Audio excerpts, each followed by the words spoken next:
네, 진서로입니다. 40회 한능검 중급 41번부터 해설 강의를 이어가도록 할게요. 가에서 막까지에 들어갈 내용으로 옳지 않은 것은? 하고 물어봤습니다. 자, 근대사 속에 외국인이 나와 있어요. 자, 우리 학교에서는 근대사 속 외국인이라는 주제로 역사를 이해하는 자리를 마련했대요.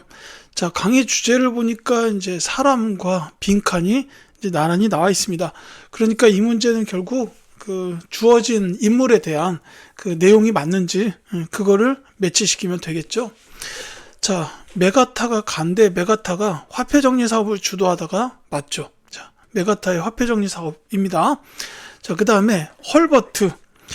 자, 이 헐버트라는 분은 유경공원의 교사기도 하고 이제 그래서 나는 맞아요. 그리고 또 한 가지가 있다면 삼인필지.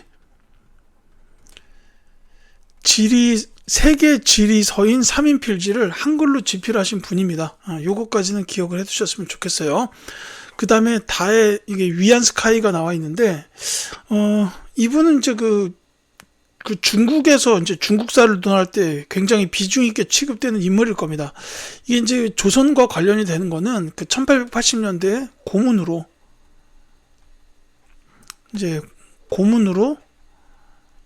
그 내정 간섭 뭐 이 정도로 보시면 돼요. 그 멜렌드루프, 위안스카이 이런 분들이 이제 그 청나라의 그 영향력이 확대되던 시기에 고문으로 있었다라는 건데, 지금 여기 3번에 보시면 여성 교육기관인 이해학당을 설립하였다가 나왔죠. 이분은 누구냐면 스크랜튼 여사입니다. 그러니까는 맞지가 않아요. 이게 3번이 정답입니다. 위안스카이는 1880년대 고문으로 내정 간섭했던 사람이고, 이 스크랜튼 여사가 이화학당을 설립하신 분입니다. 이렇게 보시면 되겠어요. 자, 베델 보면은 베델은 그 대한매일신보 창간하신 분이에요. 그래서 이제 4번은 받고, 그 다음에 5번에 알렌, 요 선교사인데 그 광해원을 설립하셨던 그 분입니다. 그러니까 이것도 맞아요. 그래서 정답은 3번. 이화학당 설립은 스크랜튼 여사고 위안스카이는 그거랑 관련이 없다. 이렇게 보시면 되겠습니다. 자, 42번 갈게요. 밑줄 이 운동에 대한 설명으로 옳은 것은 해가지고, 자, 배우자 가르치자, 다 함께 우리 조선의 문명을 퇴치하자, 문화조선을 건설하자, 이런 깃발 아래 본사가 주최한 이 운동은 전조선 40여 학교 2천여 명의 학생들이 장곡 천정 공회당에서 발대식을 건의함으로써 시작하게 되었다라고 되어 있습니다. 자, 사실 여기서 이제 그 배우자 가르치자 다 함께까지가 이 운동에 대한 그 구호예요. 요 뒤에가 분하로드. 그러니까 배우자 가르치자 다 함께 분하로드까지가 이 운동의 그 구호다라고 볼 수가 있습니다. 즉 이거는 이제 분하로드 운동이에요. 그래서 이제 여기서 다른 내용을 쭉 보면은 그거를 알기가 조금 어려울 수 있어요. 다만 알 수 있는 게 문맹을 퇴치하자. 이게 그러니까는 문맹 퇴치 운동 내지는 농촌 계몽 운동이다. 뭐 이 정도로 이해하시면 되거든요. 그래서 이제 이 문맹을 퇴치하자라고 나섰던 이런 운동인데, 이제 특히나 여기서 본사가라고 되어 있는데 여기 신문이 있죠. 그러니까 이거는 신문사에서 주도했다. 신문사에서 주도했고 문맹 퇴치 운동. 그러니까 여기서 사실 분하로드 운동인 걸 알았다면 이 신문사가 동아일보라는 것도 알 텐데, 만약에 이게 분하로드 운동이라는 걸 못 찾았다면 문맹 퇴치 운동이고 신문사가 주도했다 정도로 이제 이 문제를 들어가도 괜찮습니다. 그렇게 되면은 분하로드 운동하고 그 다음에 문자 보급 운동 정도가 남아요. 그러니까 신문사에서 주도했던 문맹 퇴치 운동으로 1930년대 초에 이제 조선일보에서 문자 보급 운동, 동아일보에서 분하로드 운동 했어요. 이렇게 두 가지 운동이 있었는데, 이제 이 문제는 이 둘 중에 뭐냐를 정확하게 몰라도 답을 찾을 수는 있습니다. 왜냐하면 정답을 말씀드리자면 4번이기 때문이에요. 야학과 강습소를 세워서 계몽 활동을 전개하였다라는 건데, 이게 이제 그 문맹 퇴치 운동 정도만 알아도 이걸 찾아낼 수가 있습니다. 다만 이건 정확히 말씀드리자면 배우자 가르치자 다 함께 분하로드 운동에 대한 설명이다. 이렇게 보시면 되겠어요. 자, 통관부의 방해와 탄압으로 실패하였다. 이거는 국제보상운동. 대중집회인 만민공동회를 개최하였다. 이거 독립협회에서 한 일이죠. 평양에서 시작되어 전국으로 확산되었다. 이거는 물산 장려운동. 그 다음에 소장료 인상에 항의하여 소작쟁의를 일으켰다. 이거는 이제 1920년대 초에 있었던 암태도 소작쟁이. 이렇게 보시면 되겠죠. 자, 43번 가겠습니다. 가에 해당하는 단체로 오른 것은 하고 나왔어요. 자, 이건 뭐 어렵지 않습니다. 김원봉, 윤세주 등 나와 계시고, 나석주의 동양척식 주식회사 폭탄 투척 등 나와 있고, 그 다음에 김지섭의 일본 도쿄공성 폭탄 투척 등, 그리고 신채호의 조선혁명 선언까지 다 나와 있습니다. 의열단이죠. 이건 뭐 길게 설명드릴 만한 그런 내용이 없어요. 지금 중요한 의열단의 키워드들이 다 나왔습니다. 이제 뭐 국내 활동으로 나석주 의사 나와 계신데, 김상호 의사의 종로 경찰서, 그 다음에 김익상 의사의 조선총독부 폭탄, 그리고 박지혁 의사의 부산경찰서 의거, 뭐 이런 것도 역시 국내 활동에 해당한다. 이렇게 보시면 되겠습니다. 자, 그 경악사는 그 남만주 삼원보 지역의 자치기구예요. 삼원보 지역까지는 모르셔도 되겠지만 한인 자치기구로 설립됐고, 이 보안에는 1900년대 그 애국개몽운동 단체 중 하나죠. 자, 조선형평사 하면은 형평운동, 그리고 한인애국단은 그 이봉창 의사, 윤봉길 의사, 김구 선생님께서 설립하셨고, 이봉창, 윤봉길 의거 이 활동을 펼쳤던 단체에 김구 선생님이 설립했다. 자, 이렇게 보시면 되겠습니다. 자, 44번 갈게요. 밑줄은 이 전쟁 시기에 있었던 일제정책으로 오른 것은? 하고 물어봤습니다. 자, 이 전쟁 당시 일본 홋카이도청에서 조선일기가 발부한 징용고지서래요. 징용고지서래요. 자, 뭐 종사해야 될 총동원 업무 해가지고 군사상 필요한 총동원 물자 생산, 종사해야 될 직업이 군수사업 종사자다. 자, 근데 징용고지서라는 데서 이 시기를 알 수가 있죠. 자, 요거는 이제 그 중일전쟁 이후 이제 태평양 전쟁이 펼쳐지던 그 시기 정도로 보면 되겠습니다. 그러니까 1930년대 중반 이후. 이때 이제 일본이 뭐 2차 세계대전에 막 미국까지 끌어들이고 막 본격적으로 했죠. 이때 뭐 국가총동원법으로 강제징용, 뭐 학도 지원병 제도, 징병, 그 다음에 그 여성 정신 근로령, 뭐 위안부 같은 거 이런 거, 그리고 그 민족 말살 통치의 일환으로 뭐 한국신민서사의 암송이나 창씨개명 뭐 이런 것도 있습니다. 그래서 정답이 5번이에요. 여자정신 근로령을 공포하였다. 이게 국가총동원법 여기에 해당하고, 이제 좀 전에 뭐 한국신민서사 말씀드린 거는 민족 말살 통치, 신사참배, 창씨개명, 궁성요배, 이런 것들이 민족말살 통치에 해당한다. 이 정도로 말씀을 드리면 될 것 같아요. 자, 농직개혁법을 시행하였다. 이거 이승만 정부입니다. 정부장 안 쓸게요. 자, 조선태형령을 발표하였다. 1910년대. 치안유지법이 제정된 건 1920년대고 헌병경찰제도 1910년대죠. 자, 45번 가겠습니다. 가단체에 대한 설명으로 옳은 것은, 자, 역사 속 운을 해가지고 서울역 창고에서 조선말 큰사전 원고 발견이라고 나와 있습니다. 자, 1945년 9월 8일 서울역 화물창고에서 조선말 큰사전 원고가 발견되었다. 이것은 가에서 사전 편찬을 위해 작성한 원고로 1942년 가 사건의 증거물로 일본 경찰에게 압수되었던 것입니다. 자, 이 원고 발견으로 사전 편찬 작업이 본격적으로 재개되었으며 1947년 한글날에 조선말 큰사전 1권이 발간되었다. 이렇게 나왔습니다. 자, 이 조선말 큰사전 하면은 나와야 되는 단체가 그냥 있죠. 바로 조선어학회입니다. 이 조선어학회 사건으로 이 단체 회원들이 굉장히 크게 탄압을 받았는데, 그럼에도 불구하고 이 사전의 원고가 서울역 화물창고에서 발견했다라는 게, 와, 이게 정말 다행이지 않습니까? 그래서 이제 우리말 대사전이 이때 나왔었다라는 거죠. 자, 이 조선어학회에서 한 게 이제 조선말 큰사전 말고 또 한 가지가 있다면 한글 맞춤법 통일안의 제정이에요. 그게 이제 선지에 있죠. 바로 4번입니다. 한글 맞춤법 통일안을 발표하였다라는 게 이 조선어학회에서 한 일이다. 이렇게 보시면 되겠습니다. 자, 잡지 개벽을 발행하였다. 이거는 천도교 쪽에서 한 거고, 고중의 밀지를 받아서 결성되었다. 이거는 이제 독립의군부, 서재필, 이상재 등이 주도하였다. 이거는 이제 독립협회예요. 한글 맞춤법 통일안을 발표한 건 조선어학회라고 말씀드렸고, 백정에 대한 차별 철폐를 주장하였다. 이게 이제 형평운동이죠. 단체로 보자면 조선형평사, 이렇게 볼 수가 있겠습니다. 자, 46번 갈게요.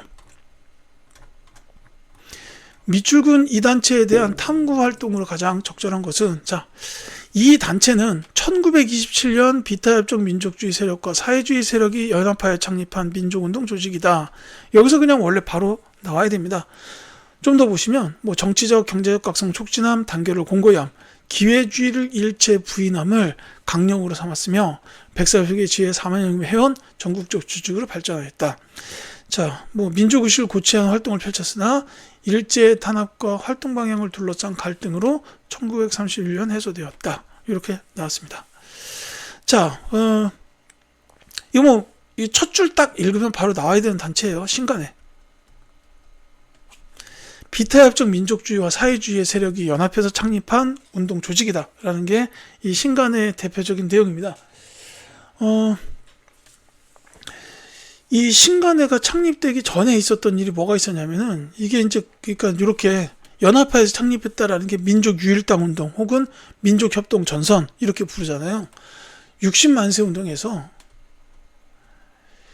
이 만세 운동을 이제 특히 천도교 같은 민족주의 쪽하고 사회주의 쪽이 힘을 합쳐서 이 만세 운동을 계획했어요. 이제 그 과정에서 이제 만세 운동이 끝나고 나서 우리 연대 한번 해볼까라고 민족협동 전선을 모색하게 됩니다. 그래서 이제 그 과정에서 정오회 선언이 나와요.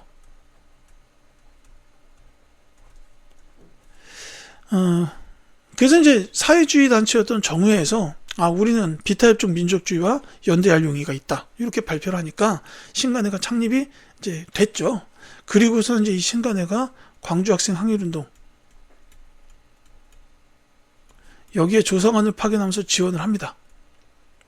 이렇게 이제 활동을 하다가 이제 나중에 가서 1931년에 해소됐다. 뭐 이렇게 이어진다는 거죠. 정답은 2번이고요. 이게 이제 3점짜리라고 보기에는 조금 어렵지 않게 느껴지는 그런 문제일 수도 있습니다.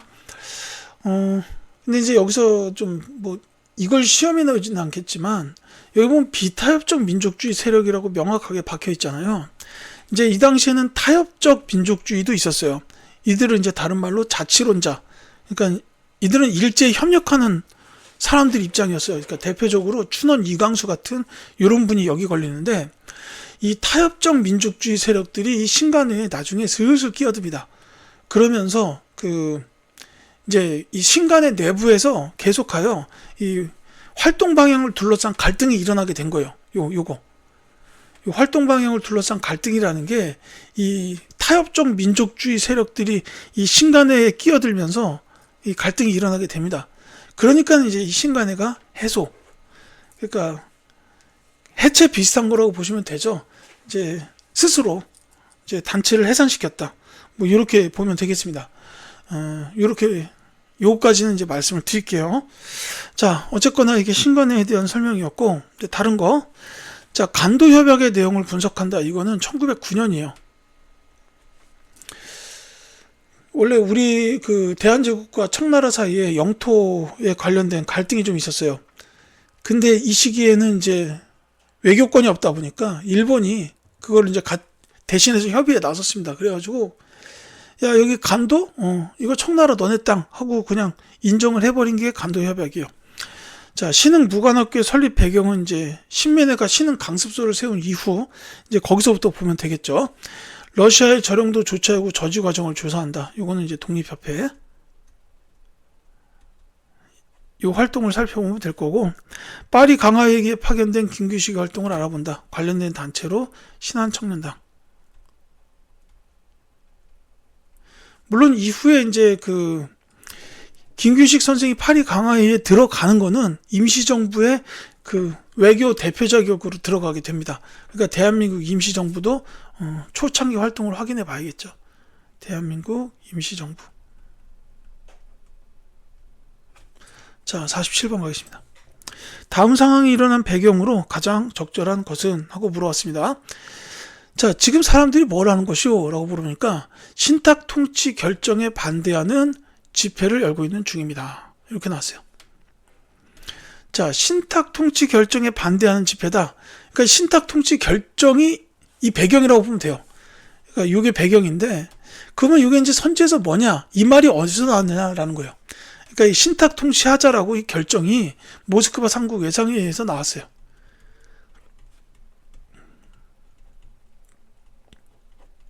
외상회의. 여기서 이제 미국, 소련, 그 영국이 한반도 신탁 통치하자라고 결정을 했다라는 거죠. 그러니까 정답은 4번인데요. 사실 이거는 앞뒤 말을 잘 봐야 돼요. 뭐냐면 이 회의에서 한반도 쪽에 대해서 이제 목표로 잡았던 게 뭐냐면 이제 한반도 지역은 통일된 정부를 수립하는 거를 목표로 하자. 이렇게 이제 큰 틀에서 합의한 다음에 이제 그거를 위해서 이제 남쪽은 미국, 북쪽은 소련이 이제 당분간 이제 그 군정을 시행을 하되 임시정부를 수립을 해놓고 이제 정식 정부가 수립될 때까지 신탁 통치한다. 뭐 이런 거였는데 이게 이제 앞뒤 다 자르고 신탁 통치만 보도가 된 거예요. 그래서 이렇게 그 반대 운동이 일어났다라는 거죠. 이제 그렇게 보시면 되겠습니다. 정답은 4번인데 다만 여기서는 이제 그 당시에 아마 동아일보였을 거예요. 이 신문사에서 서론 결론 다 자르고 신탁 통치만 보도하는 바람에 이런 일이 일어났다 정도로 이해하셨으면 좋겠습니다. 자, 다른 거는 전부 다 이 배경과는 관련이 없어요. 평양에서 남북 협상이나 반민족행위 처벌법, 뭐 유엔의 감시 아래 총선거 이런 것들 전부 다 이 신탁 통치 반대 집회 이후에 일어난 일이죠. 장면을 국무총리로 한 내각은 아예 이승만 정부까지 넘어가서 그 뒤에 일이니까 시기상 관련이 없겠습니다. 자, 48번 갈게요. 가 전쟁 중에 볼 수 있는 모습으로 적절하지 않은 것은? 하고 물었습니다. 자, 이곳은 부산의 유엔기념 공원이에요. 가로 전사하거나 실종된 4만여 명의 유엔군 전몰 장병을 기리는 묘지입니다. 이렇게 나왔습니다. 이제 부산 갔을 때 여기 가가지고 무덤에다가 참배도 하고 뭐 그렇게 했습니다. 예. 자, 이거는 그냥 바로 말씀을 드릴게요. 유엔군이 나왔기 때문에 6.25 전쟁이라는 거고, 특히 이게 부산에 있는 이유가 부산이 6.25 전쟁 당시 우리나라의 임시 수도였기 때문이죠. 자, 이 6.25 전쟁 중에 볼 수 있는 모습으로 적절하지 않은 건데 하나하나 보겠습니다. 압록강을 건너 참전하는 중국군, 네, 맞죠. 그 다음에 일본군의 무장을 해제하는 미군, 요거는 우리나라가 광복되던 시기예요. 이제 광복이 되고 나서 미 군정이 들어왔잖아요. 그러니까 그때 이제 미군들이 와가지고 일본군 무장을 해제했다라는 겁니다. 그래서 2번이 이제 6.25 전쟁과 관련이 없죠. 적절하지 않다고 보시면 되겠습니다. 자, 인천 상륙 작전을 준비하는 국군, 이건 뭐 6.25 전쟁 맞고요. 낙동강 전선으로 배치된 학도병 맞습니다. 흥남에서 구출을 기다리는 피난민도 맞죠. 흥남 철수가 1950년 12월에 있었어요. 흥남 철수. 그보다 한 달 전에 이제 압록강을 건너서 중국군이 참전을 하니까 다시 밀립니다. 유엔군과 국군이 밀리기 시작해서 이 흥남 지역에서는 배를 이용해서 피난민과 군인들을 싣고 바다를 통해서 거제도로 내려가는 이런 작전이 시행이 됐었다라는 겁니다. 이렇게 보시면 되겠죠. 자, 49번 갈게요. 자, 다음 인물 카드 가에 들어갈 인물로 오는 것은? 하고 물어봤습니다. 자, 뒷면에 보니까 연보가 있는데, 자, 인천 광화군 출생, 그리고 3.1운동 참가로 서대문 감옥 수감, 조선공산당 결성의 주도, 그리고 1948년 초대 농림부 장관 역임, 그 다음에 대통령 선거에 입후보 2위로 낙선인데 1956년이에요. 그 다음에 진보당 사건으로 사형당함이라고 나왔습니다. 자, 초대 농림부 장관을 역임하셨고 진보당 사건으로 돌아가신 분입니다. 이분은 조봉암 선생님이에요. 그래서 정답은 5번입니다. 이 농림부 장관 하시면서 이분이 그 농지개혁을 주도하셨어요.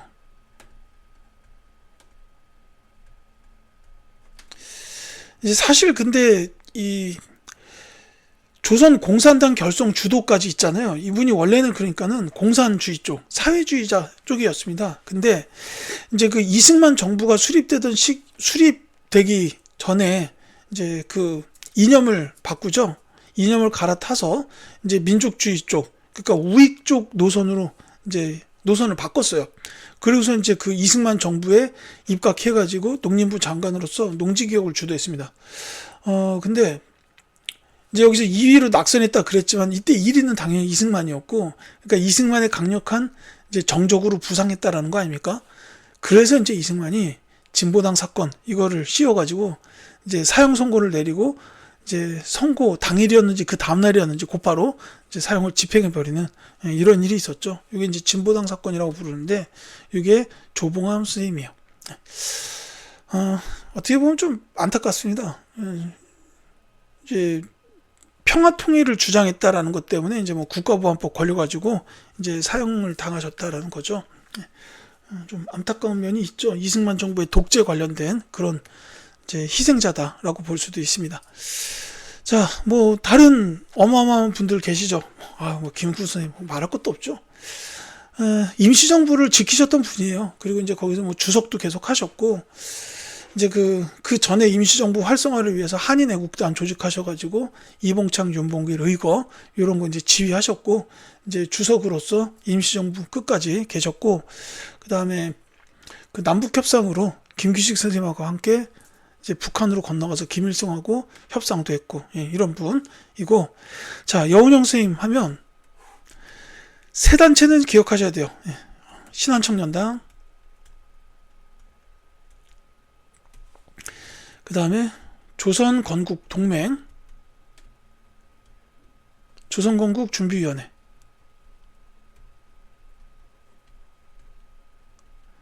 그 단체로는 이렇게 세 가지가 있고 또 하나가 있다면 좌우합작운동. 어마어마한 운동들을 단체 만들고 운동들 주도하셨어요. 이제 현대사에서 완전 무결점, 이제 뭐 그렇게 생각이 드는 그 완벽한 분이다라는 거죠. 자, 뭐 어쨌거나 이런 거 하셨던 분입니다. 그리고 이 안창호 선생님의 경우에는 단체로 두 가지만 기억하시면 될 것 같아요. 신민회랑 엄청나죠. 그 다음에 흥사단, 샌프란시스코에 설립하셨다. 이게 이제 두 가지. 자, 그 다음에 한용운 선생님은 이제 주로 이제 독립운동 하셨지만 시인이죠. 그리고 이제 불교 쪽 개혁을 위해서 노력하셨던 분이에요. 그 불교 구신. 요거에 대해서 이제 개혁을 위해서 노력을 하셨고, 이제 시인으로서 님의 치무, 알 수 없어요. 이런 작품을 쓰셨죠. 그 잡지로 유심, 이런 잡지를 창간하시기도 했는데, 뭐 요거는 이제 뭐 참고만 하시면 될 것 같습니다. 자, 50번 갈게요. 가정부 시기에 있었던 사실로 옳은 것은, 자, 가해 국민회유책 해가지고 컬러 텔레비전 방송, 그 다음에 이제 두발 및 교복의 자율화, 그리고 야간 통행 금지 해제, 프로야구 출범 나왔습니다. 물론 프로축구도 이 시기예요. 자, 이 정부는 전두환 정부입니다. 국민회유책을 왜 썼냐? 한편으로는 강압정책이 있었어요. 자, 일단 여기 있는 것만 연결을 시켜서 몇 가지 얘기를 할게요. 그 회유정책으로 두발 및 교복 자율화뿐만이 아니라 해외여행 자율화도 있어요. 그리고 말씀드렸듯이 프로야구뿐만이 아니라 프로축구 출범도 이때예요. 자, 근데 이제 그에 반하는 강압정책으로는 그 삼천교육대, 그 다음에 언론 통제, 언론 탄압이죠. 통제든 탄압이든 비슷한데 보도지침 같은 게 여기에 걸려요. 그러니까 왜 그 영화 1987 보면은 그 박종철 학생 고문치사 관련해가지고 왜 그 어떤 신문사 하나가 이렇게 등장을 하잖아요. 거기 고창석 배우였나 그분이 그 편집장으로 휘하 기자들한테 들이받아 하고 명령을 하는 게 이 보도 지침이 이딴 게 무슨 소용이 있냐? 막 이게 전두환 정부다 이거예요. 이제 그렇게 보시면 되겠습니다. 근데 이제 이 시기에 있었던 사실을 찾아라 그랬는데 이때 이제 일어났던 일 중에 가장 대표적인 걸로 민주화 운동, 6월 민주항쟁이 있어요. 물론 이제 그 전두환 정부가 수립되기 전 신군부 시대 그 서울의 봄 시기에 그 5.18 민주화 운동도 있었고요. 이 정부 말기에 6월 민주항쟁이 발생합니다. 이제 그거랑 관련된 게 지금 선지에 나와 있죠. 4.13 호원 조치가 발표됐다라는 5번이 정답이 되겠습니다. 이게 전두환 정부 때 있었던 이제 사실이다라는 거예요. 요게 6월 민주항쟁으로 이어지고 이렇게 이어지고 그 다음에 6.29 민주화 선언 나오죠. 그래서 5년 단임에 직선제로 개헌, 헌법이 바뀝니다. 이때 바뀐 헌법이 지금까지 적용이 돼서 현재 저 이재명 대통령도 5년 단임 해야 되는 거죠. 이렇게 된다는 겁니다. 자, 최초로 남북 정상회담이 개최되었다. 김대중 정부예요. 대통령 특별선언으로 10월 유신이 선포되었다. 박정희 정부. 개헌 당시 대통령회안의 중임 제안이 철폐되었다. 요거 이승만 정부인데 4.4.5입 개헌이요. 이제 그 다음에 민의원과 참여연으로 이루어진 양원제 국회가 구성되었다. 요거는 허정 과도 정부에서 개헌한 내용이에요.